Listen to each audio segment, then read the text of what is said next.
So hello guys, this is Tarun सुनकर और स्वागत है आप लोग का फिर से हमारे नए यूट्यूब चैनल डिसिप्लिन ट्रेडर पे। तो बेसिकली ये जो वीडियो है दो पार्ट में डिवाइड होगा। पहला पार्ट हमारा ये रहेगा 3 गोल्डन रूल। 3 गोल्डन रूल आपको सीखना जरूरी है गाइस। क्यों सीखना जरूरी है? क्योंकि आपको पता ही होगा इंडिया में लगभग 95% लोग इंटरडे ट्रेडिंग करते हैं और उसमें से लगभग 90% लोग अपना मनी लूज करते हैं और 5% लोग जो है यहाँ से पैसा कमाते हैं। और जो ये 90% लोग मनी लूज करते हैं उसका पैसा ये 5% लोग ले जाते हैं। तो ये 5% लोग ऐसा क्या साइकोलॉजी फॉलो करते हैं, ऐसा इसका क्या माइंडसेट रहता है, ये मैं आपको बताने वाला हूँ। तो गाइस काफ़ी यूजफुल वीडियो होने वाला है, ठीक है। तो पहले हम ये समझते हैं कि 3 गोल्डन रूल में हमारा पहला गोल्डन रूल कौन सा है। तो गाइस पहला गोल्डन रूल ये है कि ऑलवेज ट्रेड लिक्विडिटी स्टॉक। आपको हमेशा लिक्विडिटी स्टॉक में ट्रेडिंग करना है अगर आप इंटरडे ट्रेडिंग कर रहे हो तो। और लिक्विडिटी किस में ज़्यादा होता है? लिक्विडिटी आपका निफ्टी 50 पे होता है। तो इसका मतलब आप ये समझ सकते हैं आपको हमेशा निफ्टी 50 के स्टॉक में ही इंटरडे ट्रेडिंग करना है, या हो सके तो आप निफ्टी 100 के स्टॉक में चले जाइए, ठीक है। निफ्टी 100 और निफ्टी 50 इतने ही स्टॉक में आपको इंटरडे ट्रेडिंग करना है। अब लिक्विडिटी मतलब होता क्या है ये आप समझ जाइए। लिक्विडिटी मतलब ये होता है कि आप जो भी स्टॉक में बाई कर रहे हो उस स्टॉक में तुरंत सेलर होना चाहिए। मतलब आप ये समझ सकते हो कि वो स्टॉक में वॉल्यूम होना चाहिए। ऐसा नहीं कि आप अभी 9-15 को अपना ऑर्डर लगा रहे हो और आपका ऑर्डर मार्केट में प्लेस हो रहा है 10-15 को, 1 घंटे के बाद आपका ऑर्डर मार्केट में प्लेस हो रहा है, ऐसा भी होता है। ये जो है अनलिक्विडिटी स्टॉक में अगर आप पोजीशन बनाओगे तो ऐसा होता है। अगर आप लिक्विडिटी स्टॉक में अपना पोजीशन बनाओगे तो अगर 9-15 को अपना ऑर्डर बना रहे हो तो 9-15 को ही आपका ऑर्डर मार्केट में प्लेस हो जाता है।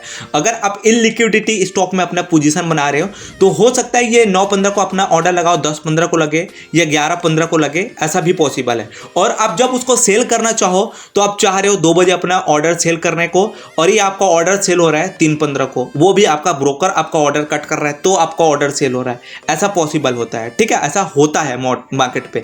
तो आपको क्या करना है, आपको हमेशा लिक्विडिटी स्टॉक में पोजीशन बनाता है। अब मैंने आपको बता दिया जिस स्टॉक में वॉल्यूम ज़्यादा हो, और मैंने आपको ये भी बता दिया निफ्टी 50 के स्टॉक में आपका वॉल्यूम ज़्यादा होता है। तो आपको कोशिश ये करना है निफ्टी 50 और निफ्टी 100 के स्टॉक में आपको बाइंग और सेलिंग का पोजीशन बनाना है, यानी कि आपको इंटरडे ट्रेडिंग करना है। क्योंकि हमारा यहाँ तुरंत बाइंग सेलिंग होता है। अगर आप 9-15 को आपका ऑर्डर लगाओगे, 9-15 को आपका ऑर्डर लग जाएगा मार्केट पे और उसके बाद आपको लेट सपोज 2 बजे अपना ऑर्डर क्लोज करना है तो तुरंत आपका ऑर्डर 2 बजे क्लोज हो जाएगा, ठीक है। इसमें आपको बिल्कुल भी वेट करना नहीं पड़ेगा। तो पहला गोल्डन रूल हमारा क्या हो गया? Always trade liquidity stock. आपको हमेशा लिक्विडिटी स्टॉक में अपना ट्रेडिंग करना है। तो चलिए अब हम अपना दूसरा गोल्डन रूल समझ लेते हैं। तो दूसरा गोल्डन रूल हमारा होता है always use stop loss order. आपको हमेशा स्टॉप लॉस ऑर्डर का यूज करना है। अगर आप बिगिनर है, आपको पता नहीं होता स्टॉप लॉस ऑर्डर होता क्या है, तो मैं आपको थोड़ा सा बता देता हूँ। स्टॉप लॉस होता है गाइस आपका एक स्टॉक मार्केट में आपका एक दोस्त, यही आपका अपने लॉस से बचाता है। लेट सपोज आप जो है 100 वाले एक स्टॉक में अपना बाइंग का पोजीशन बना रहे हो, आपने 95 रुपये नीचे यानी कि 5 रुपये नीचे अपना स्टॉप लॉस ऑर्डर लगा दिया 95 के भाव पे। अब क्या होगा, मार्केट लेट सपोज आपके फेवर में नहीं आया, मार्केट नीचे गिरना शुरू हो गया और 95 के भाव पे आ गया, तो यहाँ आपका स्टॉप लॉस ऑर्डर हिट हो जाएगा, आप मार्केट से बाहर हो जाओगे। इसके बाद मार्केट कितना भी नीचे गिर जाए आपको कोई फर्क पड़ने वाला नहीं है और नहीं आपका और नुकसान होने वाला है। आपको सिर्फ यहाँ 5 पॉइंट का नुकसान होगा। लेट सपोज आपने 100 रुपये वाले एक स्टॉक में अपना पोजीशन बनाया है और आपने 99 के भाव पे अपना स्टॉप लॉस ऑर्डर लगा दिया, यानी कि 1 रुपये नीचे अपना स्टॉप लॉस ऑर्डर लगा दिया। तो यहाँ क्या होगा, अगर मार्केट नीचे गिरेगा तो आपका क्या होगा, 99 के भाव पे आपका स्टॉप लॉस ऑर्डर हिट हो जाएगा, आप मार्केट से बाहर हो जाओगे। तो बेसिकली आप क्या समझ रहे हो, स्टॉक मार्केट में एक आपका दोस्त होता है जो आपका लॉस से बचाता है, वो होता है आपका स्टॉप लॉस ऑर्डर। तो आपको क्या करना है, always use stop loss order, ठीक है। आपको हमेशा अपना स्टॉप लॉस ऑर्डर लगाना है, तभी आपको ट्रेडिंग करना है। और गाइस अगर आप स्टॉप लॉस ऑर्डर नहीं लगा रहे हैं तो कहीं ना कहीं आप स्टॉक मार्केट पे गैम्बलिंग कर रहे हैं। अगर आप स्टॉक मार्केट में करियर बनाना चाहते हैं, आप स्टॉक मार्केट से अपना बिजनेस बनाना चाहते हैं, आप यहां से डेली इनकम करना चाहते हैं, ठीक है। तो गाइस मैं आपको पहले ही बता देता हूं, अगर आप स्टॉप लॉस ऑर्डर नहीं लगा रहे तो आप गैम्बलिंग कर रहे हैं और आपको एज ए करियर और एज ए अपना बिजनेस बनाना है स्टॉक मार्केट को, तो आपको स्टॉप लॉस ऑर्डर लगाना पड़ेगा, ठीक है। अगर आपको स्टॉप लॉस ऑर्डर पता है आपका और आपका टारगेट ऑर्डर पता है तो गाइस आप यहां गैम्बलिंग नहीं कर रहे हैं, आप यहां एज ए अपना बिजनेस कर रहे हैं, आप एज ए अपना यहां कैरियर बना रहे हैं, ठीक है। और आप हमारे चैनल को सब्सक्राइब कर लीजिए। मैं आपको टारगेट ऑर्डर कैसे लगाया जाता है और स्टॉप लॉस ऑर्डर दोनों साथ में प्लेस कैसे किया जाता है ये मैं आपको बताने वाला हूं, ठीक है। तो ये नेक्स्ट वीडियो पे बताऊंगा। बताऊंगा। तो अभी इस वीडियो पे आप ये जानिए कि इंट्राडे ट्रेडिंग कैसे किया जाता है और 3 गोल्डन रूल। तो पहला हमारा क्या था, पहला हमारा ये था कि ऑलवेज ट्रेड लिक्विडिटी स्टॉक। दूसरा हमारा ये हो गया कि आपको हमेशा स्टॉप लॉस ऑर्डर लगाना है। तीसरा गाइस हमारा ये है कि डू नॉट रिवेंज ट्रेडिंग, आपको कभी भी रिवेंज ट्रेडिंग नहीं करना है। अब इसका कॉन्सेप्ट क्या होता है आप समझिए गाइस। इसमें होता ये है, कोई ट्रेडर जो होता है, जो बिगिनर होता है, वो 100 वाले स्टॉक में अपना बाइंग का पोजीशन बनाता है और 5 रुपये नीचे अपना स्टॉप लॉस ऑर्डर लगा देता है। उसका स्टॉप लॉस ऑर्डर हिट हो जाता है। अब वो क्या करता है, मार्केट के साथ फाइट करता है, रिवेंज ट्रेडिंग करता है, बदला लेता है। उसको उसके अंदर एक खुन्नस आ जाता है, बदले की भावना आ जाती है और वो चाहता है कि मार्केट से फाइट करे और जो 5 रुपये उसका नुकसान हुआ है उसको वो रिकवर करे। तो वो क्या करता है, रिकवर करने जाता है। अब वो सोचता है मार्केट यहाँ से नीचे गिरेगा तो ये क्या करता है, सेल कर देता है। अब मार्केट अगेन यहाँ से पलट जाता है और ऊपर उसका 3 रुपये वाला स्टॉप लॉस ऑर्डर हिट कर देता है। तो अब वो क्या चाहता है, मेरा 2 बार स्टॉप लॉस ऑर्डर हिट हो गया, अब मार्केट ऊपर जाएगा डेफिनेटली। अब वो यहाँ क्या कर देगा, बाइंग का पोजीशन बना देगा। अब यहीं से वापस मार्केट नीचे गिर जाता है और फिर 5 रुपये का हमारा स्टॉप लॉस ऑर्डर हिट हो गया।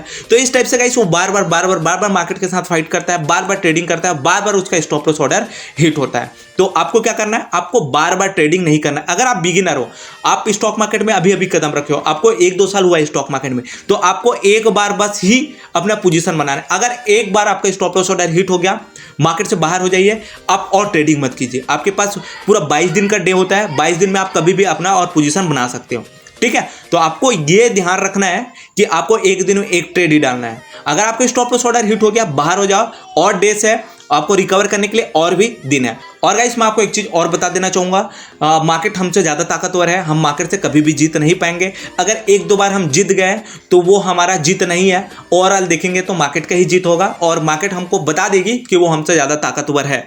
तो अगर आप बार बार रिवर्स ट्रेडिंग करते हो तो आप ये मान के चलो कि आपका फंड एक दिन साफ होने वाला है, ठीक है।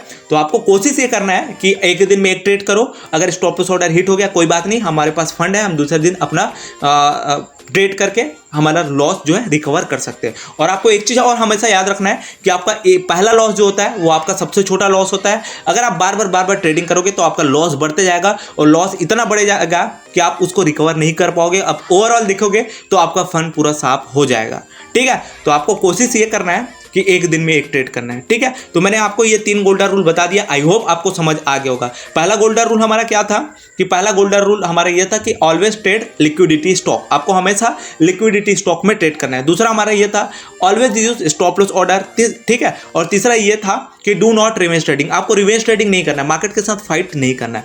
तो ये 3 चीज़ आप समझ गए होंगे। तो आई होप गाइस आपको चीज़ें समझ आ गया, और चीज़ें समझ आ गया तो आप हमारे चैनल को लाइक शेयर सब्सक्राइब करो, हमारे चैनल के साथ जुड़ो और आप भी एक प्रॉफिटेबल ट्रेडर बनो, ठीक है। तो चलिए गाइस बाय, हम ये टॉपिक अभी क्लोज करते हैं।